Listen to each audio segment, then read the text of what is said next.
मत्ती की इंजील उसका 13वां बाब उसकी 44वीं और 45वीं आयत। आसमान की बादशाही खेत में छुपे खजाना की मानिंद है, जिसे किसी आदमी ने पाकर छुपा दिया और खुशी के मारे जाकर जो कुछ उसका था बेच डाला और उस खेत को मोल ले लिया।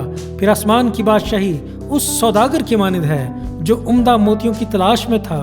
जब उसे एक बेशकीमत मोती मिला तो उसने जाकर जो कुछ उसका था सब बेच डाला और उसे मोल ले लिया।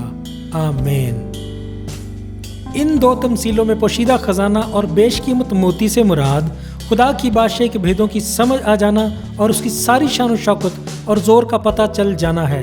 मगर ख़ास बात यह है कि खुदा की बादशाही को पाने के लिए आपको जो कुछ भी अपना है वो छोड़ना पड़ेगा, जैसे कि नापाकी, गुरूर, अनापरस्ती, गुस्से में आना, दूसरों को माफ़ ना करना, हलीम ना बनना, लोगों की खिदमत करने वाला ना बनना, झूठ और जिस्मानी ख्वाहिशात और दौलत का लालची होना।